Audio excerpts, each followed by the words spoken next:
Hello বন্ধুরা, আজ আমি যে গল্পটি আপনাদের শোনাতে যাচ্ছি এই গল্প আপনার জীবন বদলে দেওয়ার সাহস রাখে। শুধু শর্ত একটাই, আপনাকে মন দিয়ে গল্পটি শুনতে হবে। এই গল্পটি একটি হরিণের।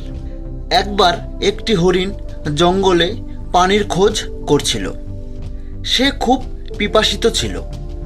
অনেকক্ষণ ধরে এদিক সেদিক ঘুরছিল, কিন্তু কোথাও পানি পাচ্ছিল না। কিছুক্ষণ জঙ্গলে ঘোরাঘুরির পর সে একটি গাছের নিচে গিয়ে বসে পড়ল। ঠিক তখনই সে পানির নদীর শব্দ শুনতে পেল। সে দ্রুত উঠে সেই পানির শব্দের দিকে এগিয়ে গেল। সে দেখল তার সামনে একটি বড় নদী। নদী দেখে সে খুব খুশি হলো। মনে হলো যেন নতুন জীবন ফিরে পেল। সে দৌড়ে নদীর কাছে গেল এবং পানি পান করার জন্য মাথা নিচু করল। হঠাৎ তার ডান দিকে নজর পড়ল। সে দেখল একজন শিকারী দাঁড়িয়ে আছে, হাতে ধনুক তীর, নিশানা তাক করে। তারপর সে বাম দিকে তাকালো। ঝোপের আড়ালে একটি সিংহ ওত পেতে বসে আছে।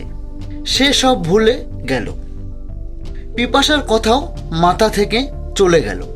তারপর সে পিছনে তাকালো। ভয়ঙ্কর আগুন জ্বলছে, যা ধীরে ধীরে তার দিকে এগিয়ে আসছে। সামনে গভীর ও প্রশস্ত নদী। ডান দিকে শিকারী, বাম দিকে সিংহ, পিছনে আগুন। চারদিক থেকে বিপদ এসে গেছে, সব রাস্তা বন্ধ। এখন সে কি করবে? সে ভাবতে লাগলো, চারদিক থেকে যখন মৃত্যু আসছে, তাহলে আমি ভয়ে কেন মরব? যাই হোক, মরতেই যদি হয় তাহলে পানি খেয়েই মরব।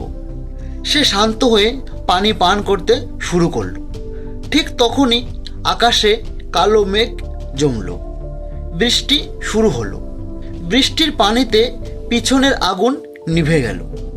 বৃষ্টির কারণে শিকারের নিশানা ভুল হলো আর তীরে সিংহের গায়ে গিয়ে লাগলো। সিংহ রেগে গিয়ে শিকারীর পেছনে ছুটল। হরিণ যখন পানি পান করে শেষ করে মাথা তুলল, সে দেখল ডান দিকে আর শিকারী নেই, বাম দিকেও সিংহ নেই, পেছনের আগুনও নিভে গেছে।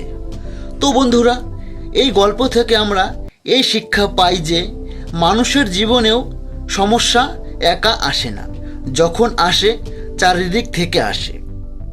এই কারণেই মানুষ ভয় পায়, ঘাবড়ে যায়। কিন্তু এমন পরিস্থিতিতে আপনাকে ভয় পাওয়া চলবে না, ঘাবড়ানো চলবে না। শান্ত হয়ে 2 মিনিট ভাবতে হবে।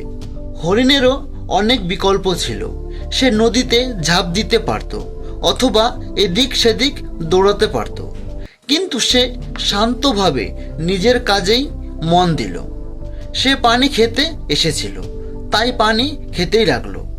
মানুষও তার সাফল্য থেকে খুব দূরে থাকে না, কিন্তু সমস্যা দেখতে শুরু করলেই সে ভয় পায়, থেমে যায়। ঘরের সমস্যা, টাকার সমস্যা, এসব দেখে সে কিছুই করতে পারে না।